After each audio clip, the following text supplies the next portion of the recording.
रोहित शास्त्री, अध्यक्ष श्री कैलक ज्योतिषम वैदिक संस्थान ट्रस्ट रायपुर वनतालाब, मेरे साथ ट्रस्ट के सदस्य हैं। और हर वर्ष श्रावण पूर्णिमा के दिन जो है संस्कृत दिवस मनाया जाता है और इस वर्ष 19 अगस्त को मनाया जाएगा। और पिछले वर्ष की भांति इस वर्ष भी जो है ट्रस्ट संस्कृत माह मनाने जा रहा है। इसका अर्थ है कि एक माह जो है पूरे संस्कृत के कार्यक्रम होंगे और जिसका शुभारंभ 23 जुलाई मंगलवार को सुबह 11 बजे पक्काडंगा पुलिस स्टेशन के बाहर हम निशुल्क 5000 पौधों का जो है वितरण कर ये मनाने जा रहे हैं। और इसके एक माह अलग अलग कार्यक्रम होंगे, संस्कृत के सेमिनार होंगे, ड्रग्स के खिलाफ रैली होगी और साइबर क्राइम के ऊपर जो है बच्चों के कंपटीशन होंगे, कबड्डी के मैच होंगे और भी अन्य कार्यक्रम होंगे।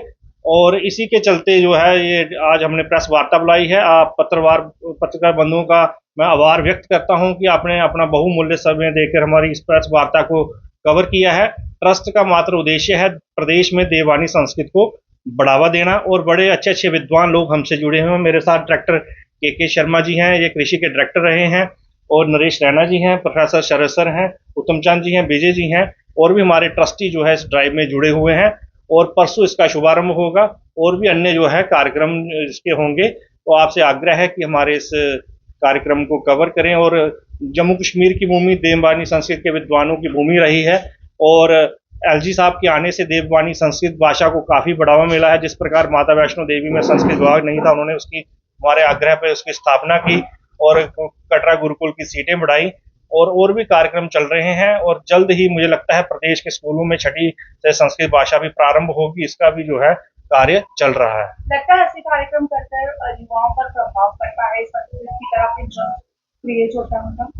हाँ, इसका काफी प्रभाव मिलता है। और संस्कृत देववाणी संस्कृत मात्र कर्मकांड की भाषा नहीं है, हमारे ये संस्कार हैं और इसको लोग काफी लाइक भी कर रहे हैं। बच्चे ऑनलाइन क्लासेस भी पढ़ रहे हैं। पिछले दिनों मैंने और शरद सर ने एक सरल संस्कृत बोध भी पुस्तक निकाली है, जिसको इंग्लिश की ग्रामर आती है वो संस्कृत भी पढ़ सकता है। वो हमने 10,000 पुस्तकें निःशुल्क बांटी भी हैं। काफी लोग हमसे जुड़ भी रहे हैं। हमने संस्कृत चलत मोबाइल संस्कृत गुरुकुल भी शुरू किया है, जो गांव में जाकर निःशुल्क संस्कृत पढ़ाता है। और भी हमारे ट्रस्ट के जो है कार्यक्रम चल रहे हैं। मैं यही कहूंगा कि आने वाला युग संस्कृत का है, अपने बच्चों को संस्कृत अवश्य पढ़ाएं। खासकर मैं संस्कृत के विद्वानों से आग्रह करूंगा, चाहे वो संस्कृत के प्रोफेसर हैं, टीचर हैं, चाहे वो कर्मकांड से जुड़े हैं, अपने बच्चों को पहले संस्कृत पढ़ाएं, फिर हम लोगों को जो है मोटिवेट कर सकते हैं संस्कृत पढ़ाने के लिए। और आप डॉक्टर बने, इंजीनियरिंग बने, हम उसका विरोध नहीं करते, पर संस्कृत का भी जो है ज्ञान होना चाहिए। भाषा किसी जाति की नहीं होती, हम भाषा को जाति से जोड़ देते हैं। संस्कृत पंडितों की भाषा है, पंजाबी उनकी है, उर्दू उनकी है, भाषा किसी की नहीं होती। भाषा का ज्ञान सभी को होना चाहिए।